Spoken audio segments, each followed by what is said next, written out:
Sa buhay naman nating ito marami tayong mabiyayang taglay-taglay. Ang araw na sumasapit sa atin sa bawat gising sa ating buhay.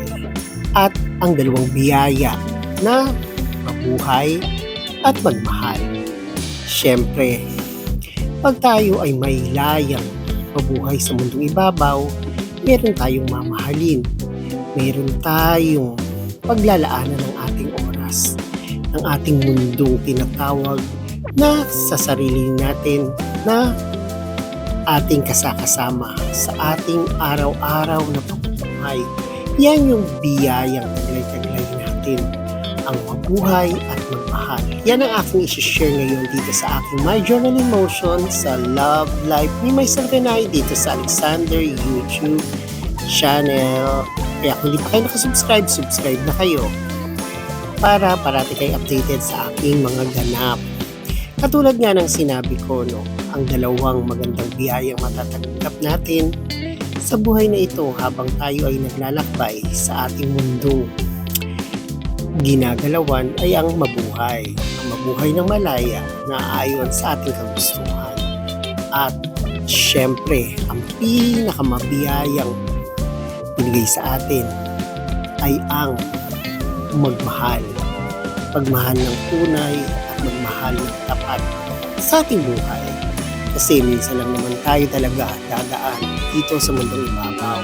Kaya ibigay na natin yung nararapat na magmahal at mabuhay ng mapayapa na aayon sa ating natutunan at pinagkaloob sa atin ng poong may kapal.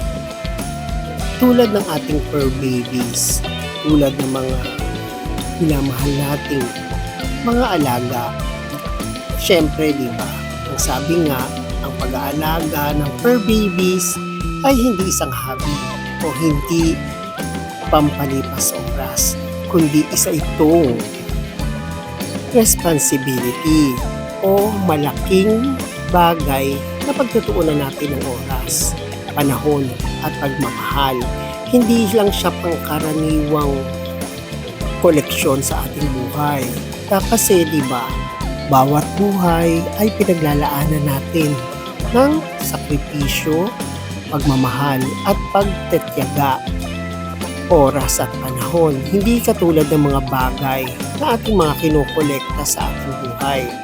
Kaya sa buhay natin ito, pagkakaisipin natin ang pagmamahal natin, pwede nating ilaan sa ating mga magulang, sa ating mga sinisintang pururot dyan. At syempre, binibiyayaan din tayo na makakilala ng mga katulad ni Sachi the Puppy na fur babies na paglalaanan natin ng oras, panahon at syempre ang pagmamahal. Kasi dito sa buhay na ito lahat naman tayo ay may karapatang mabuhay, may karapatang mahalin. Kaya maswerte ako dahil nasumpungan ko siya sa mundong ibabaw. Kaya maswerte din siya kasi sa amin siya napunta. Ganun naman ang buhay Depende kung saan ka maitatalaga, kung saan ka madidestino. Kaya bigay na natin ang lahat sa atin, ang buhay at ang pagmamahal natin sa isa't isa.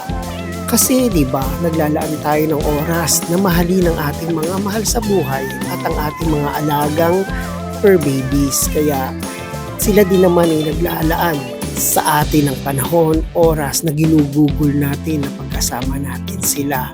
Kaya nga di ba hindi mo naman pipiliin sa mundong ibabaw ang iyong mamahalin Kusa na lang itong darating at kusa mo itong mararamdaman at binibigay mo to ng walang pag-aalinlangan sa buhay at binibigyan mo ng sakripisyo ang bawat oras na kasama mo siya kasi nga pinaglalaanan natin ng oras, panahon at pagmamahal.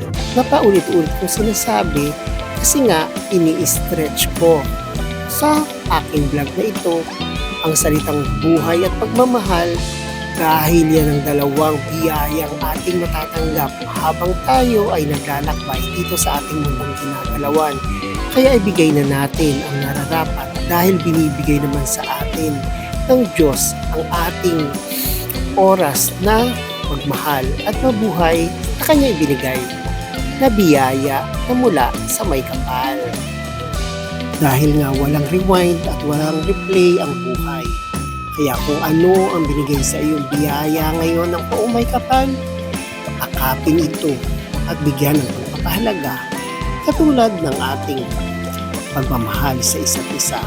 Kahit anuman ang iyong pinaglalaanan ng oras sa buhay na ito, bigay mo na yung 100% kasi diba, mas maganda na nating ilaan ang ating oras sa kabuluhan at mga magagandang bagay na nagpapasaya sa atin, sa ating sarili, sa ating kapaligiran at sa mundong ating ginagalawan. Ibigay na natin yung mga nararapat sa ating sarili at sa ating mga pinaglalaanan ng oras. Dahil dito nasusubok sa atin yung tinatawag na pag-ibig na kumikilos sa atin na misteryo. Diba? Sabi nga, I love moves in mysterious ways. Kasi diba, pag nagmamahal ka, yan yung isa sa pinakamagandang magagawa mo sa mundong ibabaw. Ang mahalin ka at ang magmahal ka. Pag minamahal ka, maswerte ka.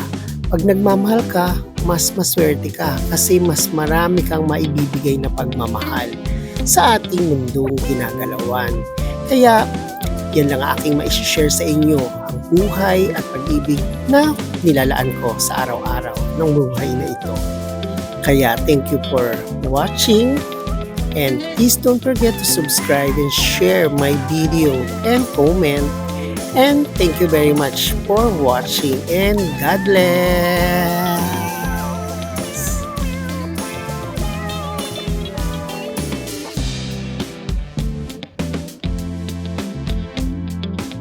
Ang pag-aalaga ng mga fur babies ay isang responsibility, hindi sila isang hobby o pampalipas oras lamang.